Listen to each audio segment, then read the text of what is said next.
چلا جانے لگوں، میں دنیا سے جب رخصت ہوں تو مجھے کفن پہنانا اور میرے دونوں ہاتھ جنازے سے کفن سے باہر کر دینا۔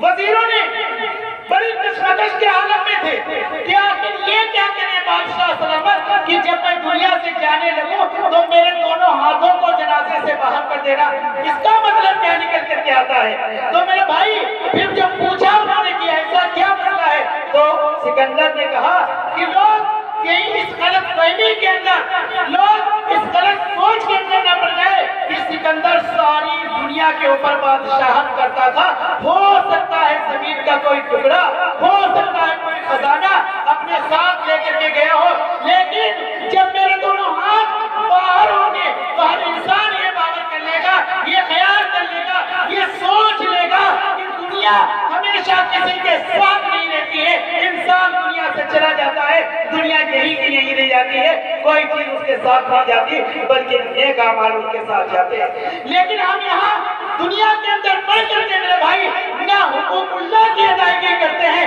نہ حقوق العباد کی ادائیگی کرتے ہیں، اور بیانات کو سنتے ہیں اور کہتے ہیں علماء سے ملتے ہیں، باتیں کرتے ہیں، علماء بارہا سمجھاتے ہیں، ہمیں تو یہ باتیں کہ یقینی لگتی نہیں، ہمیشہ ہمیں دنیا میں رہنا ہے، حالانکہ یہ غلط ہے میرے بھائی۔ دنیا کے اندر سے ہر ایک کو جانا پڑا تو میرے بھائی اسلام معاشرہ کے تعلق سے دو باتوں کا خیال رکھیے۔ ایک بات یہ کہ ہمیشہ دنیا میں نہیں رہنا، جب ہمیشہ دنیا میں نہیں رہنا تو ہمیں اللہ کے حق کو اپنانا۔ کس کے حق کو؟ اللہ نے اپنے حق کے لیے دنیا کے اندر بھیجا، یعنی عبادت، ریاضت، بندگی، تسبیح، تحلیل، کار خیر، نیک کام کرنے کے لیے، اور دوسرا حقوق العباد کا بھی خیال کرنا۔ اور یہ دونوں باتیں ہم سے چھوٹی ہیں۔ نہ ہمارے درمیان حقوق اللہ ہے، نہ ہمارے درمیان حقوق العباد ہے۔ حقوق اللہ تو یہ ہے کہ نمازوں کا خیال ہم نہیں کرتے، روزوں کا خیال ہم نہیں کرتے، رمضان کا مہینہ چل رہا ہے، غیروں سے بھی بدتر ہم اپنی زندگی گزارتے ہیں، روزوں کو سرے عام ہم کے اوپر جو ہے نیلام، روزوں کے اوپر ہم روزوں کو اور شریعت کو بدنام کر کے کھاتے پھرتے ہیں۔ یہ تو ہے رمضان کا زندگی اعتبار، نمازوں کو ہم چھوڑتے ہیں اور اس طریقے سے نمازوں کو چھوڑتے ہیں کہ ذرہ برابر ہمیں فکر نہیں رہتی، ہفتے ہو جاتے، مہینے ہو جاتے اور سال کے سال ہو جاتے، بعد لوگ تو وہ ہے مسجدوں کا رخ نہیں کرتے۔ کیا یہی حقوق اللہ ہے؟ کیا یہی چیز ہے؟ اللہ نے دولت دی، حج کا بھی خیال نہیں کرتے، اس طریقے سے یہ سارے حقوق اللہ کو ہم ترک کرتے۔ دوسری بات ہم حقوق العباد کو بھی ترک کرتے۔ یاد رکھیے حقوق اللہ بھی ایک عظیم ترین امر ہے، ایک عظیم ترین فرض ہے، اور حقوق العباد بھی ایک عظیم ترین فرض ہے۔ کسی بندے نے اگر حقوق اللہ کو چھوڑا میرے بھائی یہ سوچے انسان کہ ہم کامیاب ہو جائیں گے، ہم جنت کے اندر داخل ہو جائیں گے، ناممکن ہے، کیونکہ تو نے اللہ کے حق کو چھوڑا ہے، یہ اللہ کے اوپر موقوف ہے۔ اور اگر کوئی بندہ حقوق العباد کو بھی چھوڑتا ہے تو میرے بھائی اس کے تعلق سے بھی یہی بات ہے۔ ہم دیکھتے ہیں آج اس تغوطوں میں لگے رہتے، ایک دوسرے کے حق کا خیال بالکل نہیں کرتے، ایک دوسرے کا خیال بالکل نہیں کرتے ہیں، اور اس طریقے سے دنیا کے اندر امن چینی گھمنڈ کے اندر رہتے ہیں، ناز و نخرے کے اندر رہتے ہیں، عیش و مستی کے اندر رہتے ہیں، کہ کسی کے بھی حق کا خیال نہیں، یہاں تک کہ کسی کی عزت کا بھی خیال نہیں، کسی کے آبرو کا بھی خیال نہیں، ایک دوسرے کے آبرو کے در پہ عزت کے نیلام کرنے کے در پہ لگے رہتے ہیں۔ لیکن میرے بھائی یہ عزتیں یہ بہت بڑی چیز ہے، بندوں کے حقوق بھی بڑی چیز ہے۔ اگر کوئی بندہ حدیث کے اندر آتا ہے کہ میدان معیشت قائم ہوگا، اور اگر بندہ کسی نے کسی کے حق کو مارا ہے تو اللہ کے دربار میں اس کا بھی مواخذہ ہوگا، اس کے بارے میں بھی پوچھ ہوگی۔ یہاں تو ہم دیکھتے ہیں کہ لوگوں کی میڑے پوچھ دیتے ہیں، لوگوں کے کھیتوں پر، لوگوں کی زمینوں پر، لوگوں کی جائیداد پر، لوگوں کی عزتوں پر، لوگوں کی روپیوں کو ہڑپ کر لیتے ہیں۔ لیکن میرے بھائی یہ دنیا تک کا مسئلہ ہے، یہ مسئلہ بھی آخرت کے اندر بخشش کا سامان، بخشش کا جو ہے بخشش کے لیے مشکل بن جائے گا یا کرتے، کیونکہ انسان اگر حقوق اللہ کے اندر کامیاب ہوتا ہے تو میرے بھائی حقوق العباد کے اندر بھی پھنس جائے گا۔ ہم ذرا برابر بھی توجہ نہیں دیتے، حالانکہ جو چیز دنیا کے اندر اگر کسی حق کو تم نے مارا ہے وہ حق اللہ تعالیٰ کے حق میں دینا پڑے گا۔ چنانچہ میں ایک حدیث سناتا ہوں، اس کے بعد اپنی بات کو ختم کروں گا چونکہ ٹائم بھی کم دیا گیا مجھے۔ تو بات یہ ہے کہ بعض بندے ایسے ہوں گے جو آخرت کے اندر جائیں گے، جنہوں نے بندوں کے حق کو مارا اور وہ بیچارے دنیا کے اندر کچھ نہیں کہہ پائے. جب یہاں سے جانے کے بعد میں اللہ کے دربار پیشی ہوگی تو وہ بندے اللہ سے کہیں گے کہ اللہ تعالیٰ تو نے وعدہ کیا تھا اس بات کا، اگر دنیا کے اندر کسی نے تجھے ستایا ہے، دنیا کے اندر اگر کسی نے تیرا حق مارا ہے، دنیا کے اندر اگر کسی نے تجھے بے عزت کیا ہے، دنیا کے اندر اگر تیری عزت کے ساتھ کھلواڑ کیا گیا ہے، دنیا کے اندر تیری جائیداد کو ہڑپ دیا گیا ہے، تو اللہ تیرا وعدہ تھا کہ آخرت کے اندر میدان معیشت کے اندر ضرور بھی ضرور تیرے حق کو دلاؤں گا. اللہ آج میں تیرے سامنے کھڑا ہوں، میرے حق کو دلا، میرے حق کو دلا. میرے بھائی میدان معیشت آپ جانتے ہیں، میدان معیشت نفسی کا عالم ہوگا. جس چیز کے لیے دنیا کے اندر مر رہے یہ ساری چیزیں، نہ یہ جائیداد تمہارے کام آئے گی، نہ تمہارا گھر بار تمہارے کام آئے گا. حتیٰ کہ جن لوگوں کے لیے ہم مر رہے ہیں وہ بھی کام نہیں آئیں گے. نفسی کا عالم ہوگا اور سورج سوا نیزے کے اوپر ہوگا. کیا عالم ہوگا ایسے وقت میں اللہ تعالیٰ کے دربار میں تمہاری حاضری ہوگی اور تم سے پوچھا جائے گا کہ میرے اللہ تعالیٰ تم سے سوال کرے گا. اور جتنے لوگ جن کے تم نے حق کو مارا ہے دنیا کے اندر، وہ لائن لگا کر کے تمہارے حق کے، اپنے حق کی وصولی کے لیے، اپنے حق کو لینے کے لیے تیرا دامن پکڑ کر کے میدان محشر میں اللہ کے سامنے کھڑے ہوں گے. یاد رکھیے اس بات کو. اور پھر اللہ سے کہیں گے اے اللہ میرا حق ملا، تیرا وعدہ تھا. اللہ تعالیٰ بندوں سے کہے گا کہ اللہ تعالیٰ فرشتوں سے کہے گا ذرا ان کے نام اعمال کو کھولیے، ان کے رجسٹر کو کھولیے. ایک ایک چیز ہماری رجسٹر کے اندر انٹری کی جاتی ہے تو سنتے ہیں. فرشتے رجسٹر کھولیں گے، اللہ تعالیٰ پوچھے گا کیا مسئلہ ہے، کہیں گے کہ جو اس کے پاس بہت نیکیاں ہیں. چنانچہ وہ بندہ دیکھے گا اس کے پاس بہت نیکیاں ہوں گی، پہاڑ کے پہاڑ نیکیوں پہ ہوں گے. کہیں نماز اس نے بے شمار پڑھی ہوگی، روزے اس نے بے شمار رکھے ہوں گے، حج اس نے بے شمار کیے ہوں گے، حتیٰ کہ اس نے بہت سے کارے خیر بھی ہوں گے. دنیا سے جب جائے گا وہ بندہ تو دیکھے گا اتنے میرے نیک اعمال، لیکن مسئلہ یہ ہوگا اس نے کسی کا حق مارا ہوگا، اس نے کسی کے پیسوں کی بےایمانی کی ہوگی، اس نے کسی کا کھیت لیا ہوگا، اس نے حتیٰ کہ کسی نہ کسی کا حق اور عزت کچھ نہ کچھ مارا ضرور ہوگا. چنانچہ اللہ تعالیٰ کہے گا وہ قرضدار کھڑے ہوں گے وہاں پر کہ اللہ میرا حق ملا. چنانچہ اللہ تعالیٰ فرشتوں سے کہے گا اے فرشتوں اس کا حق دو. چنانچہ جو اس کے پاس نیکیاں ہوں گی ان لوگوں کو دے دی جائیں گی، حق پورا کیا جائے گا. جو قرض کھا کھڑے تھے چنانچہ ایک بندے کو نپٹانا جائے گا، اس کے بعد دوسرے بندے کو نپٹانا جائے گا، اس کے بعد تیسرے بندے کو نپٹانا جائے گا. پھر دیکھا جائے گا اب نیکیاں کتنی بچی تو دیکھا جائے گا اس کے نامے اعمال میں نیکیاں بہت کچھ کم بچی. اللہ تعالیٰ کہے گا کہ یہ بھی نیکیاں اس کو دی جائیں گی. جتنے قرض یہاں پر کھڑے ہوئے ہیں جن کے حق کو مارا ہے ان کو بھی یہ نیکیاں دی جائیں. چنانچہ وہ نیکیاں کچھ لوگوں کو اور دے دی جائیں گی. اس کے بعد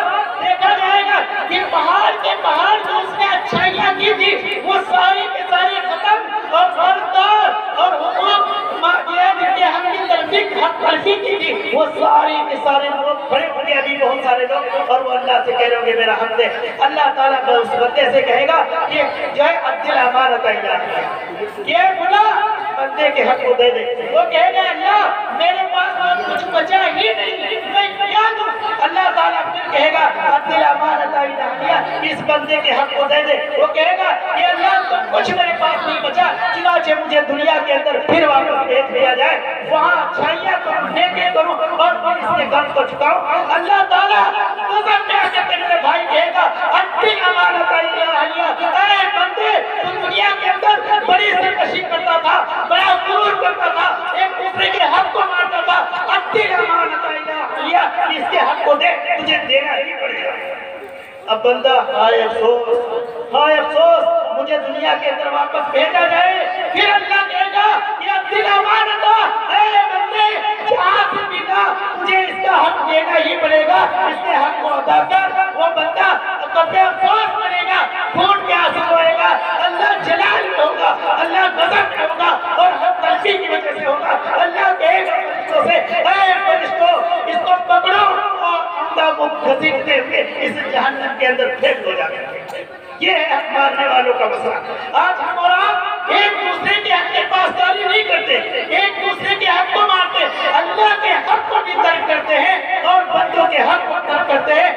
کہتے ہیں کہ ہمیں جنت مل جائے اور جنت کے تم ٹھیکیدار ہو. یاد رکھو ہمارے اعمال اس لائق بالکل نہیں ہے کہ ہم دعویٰ ٹھوکے کہ ہمیں جنت دی جائے. یہ اللہ کا کرم ہے، فضل ہے کہ وہ ہمیں کھانا دیتا ہے، پینا دیتا ہے، تمام شیزیں دیتا ہے، لیکن ہم اور آپ اللہ کی قدرت کو للکارتے ہیں. میرے بھائی ایک چیز اور ذہن میں آ رہی ہے، میں تھوڑا سا ٹائم اور بڑھاؤں گا بیٹھ کے معذرت کرتے ہوئے. ایک چیز اور آ رہی، انسان اتنے زیادہ جو ہے کیا کہہ رہے ہیں سرکشی کے اندر مبتلا ہے جس کی کوئی دھیان نہیں. بندوں کے تعلق کو چھوڑ دیجئے، یہ تو بندے اللہ کی قدرت کو بھی للکار رہا ہے، اللہ کی کبریائی کو بھی للکار رہا ہے. گھمنڈ اس درجے کا آیا تھوڑی سے پیسے آئے میں تم کو دیکھ لوں گا، دولت آ گئی کہ ہم یہ کھاتے اور پیتے ہیں. یاد رکھیے اللہ کو تمہارا یہ تکبر، تمہاری یہ بڑائی پسند نہیں، اس لیے کہ من تکبر وضع اللہ، جو اللہ کے سامنے اپنے آپ کو بڑا، اپنے دل کے اندر گھمنڈ اور تکبر پیدا کرتا ہے، وضع اللہ، اللہ ایک نہ ایک دن اسے ضرور 10 گز زمین کے اندر گرا دے. یہ تکبر اللہ والوں کو پسند نہیں ہے. جو ہم اور آپ اپنے سینوں میں بسائے ہوئے اللہ کی قدرت کو للکار کر کے اس کے احکام کو چھوڑ رہے ہیں. غور کرنے کی بات ہے میرے بھائی، صرف بیان لچھدار تقریر کی بات نہیں. مسئلہ یہ ہے کہ ہم بیانات کو سن کر کے اپنی اصلاح کریں میرے بھائی. تو عرض یہ کر رہا تھا کہ اللہ کی قدرت کو ہم للکار دیں. من تواضع للہ رفعہ اللہ، اللہ کو پسند کیا ہے اپنے اندر عاجزی لاؤ، تواضع لاؤ، کمتری لاؤ. کہ اللہ میں تیرا حقیر، چھوٹا، گٹھیا بندہ ہوں. اے اللہ سراپا گناہوں کے اندر ڈوبا ہوا، تو مجھے معاف کر دے، میرے اعمال کو قبول کر لے. اللہ مجھے توفیق دے. اللہ شیطان، سرکس، شیاطین کے راستے سے اللہ میری حفاظت کر لے، متکبرین کے راستے پر نہ چلا. آپ نے تکبر کرنے والوں کو دیکھا ہے، ارے بے شمار لوگوں کے واقعات کو سنتے چلائے. قارون بھی اسی دنیا کے اندر آیا، فرعون بھی اسی دنیا کے اندر آیا، نمرود بھی اسی دنیا کے اندر آیا. یاد رکھیے اللہ تعالیٰ کو سب چیز پسند ہے، شرک اور تکبر اتنا ناپسند ہے کہ اگر یہ متکبر آدمی کو 7 سمندر کے ذریعے سے اگر کھلا جائے تب اس کی گندگی، اس کا رسالت پن کبھی ختم نہیں ہوگا. چنانچہ دیکھیے حدیث کے اندر آتا ہے کہ وہ بندہ، حدیث کے اندر آتا ہے وہ بندہ کبھی بھی جہنم کے اندر داخل نہیں، وہ بندہ کبھی بھی جنت کے اندر داخل نہیں ہوگا جس کے دل میں رائی کے برابر بھی گھمنڈ ہوگا، تکبر ہوگا اور بڑائی ہوگی. وہ بندہ کبھی بھی جنت میں داخل نہیں ہوگا. کان کھول کر سن لیجیے، وہ بندہ کبھی بھی جنت میں داخل نہیں ہوگا جس کے دل میں رائی کے دانے کے برابر تکبر ہوگا، گھمنڈ ہوگا. اور وہ بندہ کبھی بھی جہنم کے اندر داخل نہیں ہوگا جس کے دل میں رائی کے برابر بھی ایمان ہوگا. تو میرے بھائی ہم اپنے ایمان کو مضبوط کریں اور تکبر سے جو ہے کیا کریں، ہم لوگ کنارہ کشی کریں. چنانچہ اسی حدیث پر صحابہ اکرام نے دریافت کیا کہ اللہ کے نبی، اگر کوئی شخص اللہ کے نبی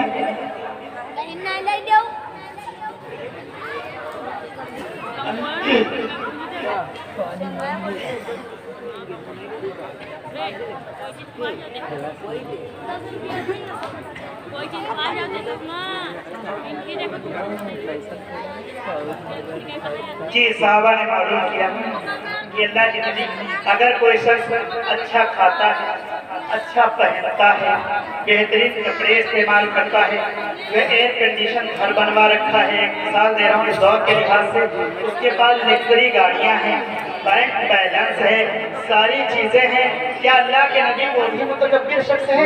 اللہ کے نبی نے فرمایا نہیں. جو اچھے کپڑے پہنتا ہے، اچھے جوتے استعمال کرتا ہے، اچھے مکان میں رہتا ہے اور کیا کہتے ہیں صاف ستھرا رہتا ہے، اللہ نظیف وَيُحِبُّ النَّظَافَةَ، اللہ جمیل وَيُحِبُّ الجمال، اللہ خوبصورت ہے، اللہ خوبصورتی کو پسند کرتا ہے. تکبر اسے کہتے ہیں کہ انسان کوئی چیز کھائے اور دوسرے کے مقابل میں کوئی چیز پہنے، کوئی چیز استعمال کرے، لیکن نیت اس کی کیا ہو کہ میں اس سے بڑھ کر کے کوئی انسان کو اپنے مقابل میں گھٹیا سمجھے، گنا ہوا سمجھے اور اپنے آپ کو کو بہت اعلیٰ اور عرفہ سمجھے تو میرے بھائی تکبر کو چھوڑنے کی ضرورت ہے۔ ایک واقعہ میں سناتا ہوں فرعون کا، آپ نے سنا ہوگا فرعون کے بارے میں۔ ایک فرعون بہت بڑا بادشاہ، اور کہاں کا تھا؟ آج بھی اس کی لاش کو جو ہے درس عبرت اس کی لاش بنی ہوئی ہے، اور میں واقعات کے اندر سنائی جاتی ہے۔ مصر کا بادشاہ ایسا بادشاہ تھا جو اپنی پوجا کرواتا تھا، یعنی اپنی عبادت کرواتا تھا، اور اس کا دعویٰ تھا انا ربکم الاعلی، یعنی اس کے دل کے اندر اتنا بڑا گھمنڈ تھا، اس کے دل کے اندر اتنا بڑا تکبر تھا، اس کے دل کے اندر اتنی بڑی بڑائی تھی، وہ انا ربکم الاعلی کا وہ دعویٰ کرتا تھا کہ میں تمہارا سب سے بڑا رب ہوں، یعنی دنیا میں علیاذ باللہ من ذالک میرے علاوہ کوئی معبود نہیں، اس لیے جس کو یہاں پہ مصر کے اندر رہنا ہے اس کو میرا سجدہ کرنا ہے۔ یہ اتنا بڑا متکبر تھا، اور تکبر میں حد سے آگے بڑھتا گیا، اور حد سے آگے بڑھتا گیا، یہاں تک کہ اس نے ایک محل تیار کروایا، ایک محل تیار کروایا، اور کہا میں موسیٰ علیہ السلام سے سنتا رہتا ہوں کہ دنیا کا بنانے والا، تمام چیزوں کا بنانے والا، ہر شے کا بنانے والا کوئی اور ہے، لہذا میرے علاوہ خدا کون ہو سکتا ہے؟ چنانچہ اس نے اپنے درباریوں کو، اپنے وزیروں کو، اپنے مشیروں کو حکم دیا کہ اے درباریوں، اے منتریوں، میرے لیے ایک محل تیار کرو، میرے لیے ایک محل تیار کرو۔ چنانچہ بادشاہی حکم ہے، اس کو کون ڈال سکتا ہے؟ وزیروں نے حکم دیا اور معمار تلاش کیے، چنانچہ کچی اینٹوں کو پکایا گیا۔ اس سے پہلے دنیا کے اندر کچی اینٹیں ہوتی تھی، پکی اینٹیں نہیں ہوا کرتی تھی، چنانچہ اینٹوں کو مزاوہ کیا گیا، پکایا گیا، اور پکانے کے بعد ایک محل اتنا وسیع و عریض، اتنا لمبا، مطلب آسمان سے باتیں کرتا ہوا محل بنایا گیا۔ اور اس کے بعد بنانے کے بعد نیت اس کی کیا تھی؟ نیت یہ تھی کہ اس کی چھت پر جا کر کے محل کی آسمان کا جائزہ لوں گا، اس کی چھت پر جا کر کے علیہ اللہ کی قدرت سے ٹکراؤں گا، اللہ سے قتل و قتال کروں گا، علیہ من ذالک۔ لیکن اللہ تعالیٰ کی قدرت دنیا کے اندر ہے، طاقت صرف اللہ کی ہے، انتہائی صرف اللہ کی ہے، بڑائی صرف اللہ کی ہے۔ اللہ کو یہ احنکار، اللہ کو یہ غرور بالکل پسند نہیں آیا۔ اس نے جبریل امین کو غضب میں جو ہے کیا کرے حکم دیا ہے، جبریل جاؤ اس کے تکبر کے نشے کو چند منٹ کے اندر ملیا بھیٹ کر دو، چکا چھوڑ کر دو۔ چنانچہ کیا ہوا؟ جبریل امین آئے اور انہوں نے اس محل کے اوپر ایک ضرب ماری، ایک ضرب ماری، اس محل کے چار ٹکڑے ہوں گے، اور ایسے کہیے کہ اس محل وہ محل جیسا ہوگا، اور اس کے اندر جتنے لوگ تھے سب کے سب دب کر کے مر گئے۔ یہ ہے گھمنڈ، یہ ہے تکبر۔ یاد رکھیے انسان ایک پانی کا بلبلہ ہے، اللہ تعالیٰ اگر چاہے مچھر سے کام لے لے، اللہ تعالیٰ اگر چاہے تو ہوا سے کام لے لے، اللہ تعالیٰ اگر چاہے تو پانی سے کام لے لے۔ اگر تھوڑا سا زلزلہ آ گیا چند منٹ کے اندر سارے مکان جو ہے ملیا پیٹ ہو جاتے ہیں، تھوڑی سی ہوا پڑ جائے ساری چھتیں اڑ کر چلی جائیں گی، اگر تھوڑی سی بارش تیز ہو جائے سارے کے سارے گرک ہو جائیں گے۔ یاد رکھیے اللہ کی قدرت کو للکارنا نہیں چاہیے، تکبر چھوڑنا چاہیے، تکبر عزازیل خار کر بزندان لعنت گرفتار کر۔ تکبر ایک ایسی چیز ہے جس نے بڑوں کو جو ہے زمین بوجھ کر دیا۔ اس نے ابلیس کو کون نہیں جانتا، فرشتوں کا معلم تھا۔ دنیا کے اندر کوئی ایسی جگہ نہیں تھی جہاں پر جو ہے شیطان نے اللہ کا سجدہ نہ کیا ہو، لیکن تھوڑی خلاف ورزی کی وجہ سے اور تکبر اور گھمنڈ کی وجہ سے کیسا ہوا کہ ہمیشہ کے لیے راندے درگاہ ہو گیا، یعنی اللہ کے دربار سے خارج ہو گیا۔ جا دنیا کے اندر کچھ جا کر کے، لیکن اب تیری مقبولیت میرے یہاں نہیں۔ تو میرے بندوں، میرے بھائیوں، میں تم سے صرف اتنا چاہتا ہوں کہ اللہ کے حق کو اور بندوں کے حق کو دونوں کو ملحوظ رکھو، اور جو تمہارے اندر یہ بڑائی، یہ گھمنڈ، یہ تکبر آ رہا ہے اس کو چھوڑ دیجئے، اور علماء حضرات سے اپنا رابطہ کریے، اچھے راستے پر چلیے، اپنی مسجدوں کو آباد کریے۔ اور ایک بات آپ سے اور بات کرتا ہوں کہ ہمیں راستہ کون سا پکڑنا ہے، ہمیں راستہ کون سا پکڑنا ہے کہ ہر دور میں اللہ تعالیٰ نے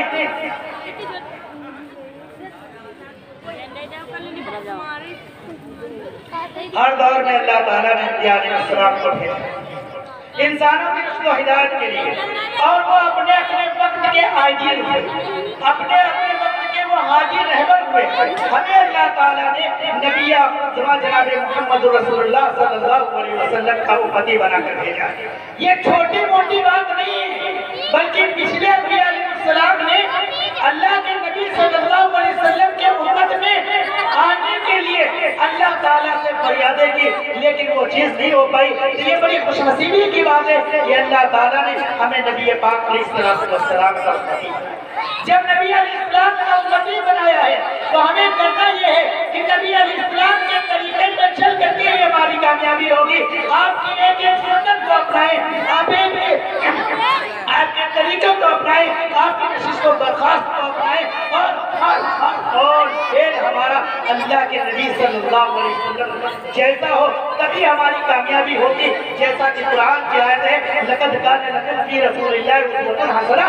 دنیا کا کوئی بھی طریقہ، دنیا کا کوئی بھی شخص تمہارے لیے آئیڈیل نہیں ہو سکتا۔ تمہارے لیے اگر آئیڈیل ہے، نمونہ ہے، تمہاری رہبری کے لیے اگر کوئی ہادی، تمہاری کامیابی دلانے کے لیے اگر کوئی راستہ، کوئی رہبر ہے تو جناب رسول اللہ صلی اللہ علیہ وسلم ہے۔ تو ہم اور آپ یہاں سے عہد کر کے اٹھے کہ ہم یہاں سے اٹھے کہ ہم انشاءاللہ نبی کی سنت پر چلیں گے، نبی کے طریقے پر چلیں گے، اللہ کے حق کو ہم اپنے ملحوظ رکھیں گے اور حقوق العباد کی بھی پاسداری کریں گے۔ دونوں جہان کی کامیابی درد میں سرکار ہے، ان کا دامن تھام لو جن کا محمد نام ہے۔ واہ دامن الحمدللہ۔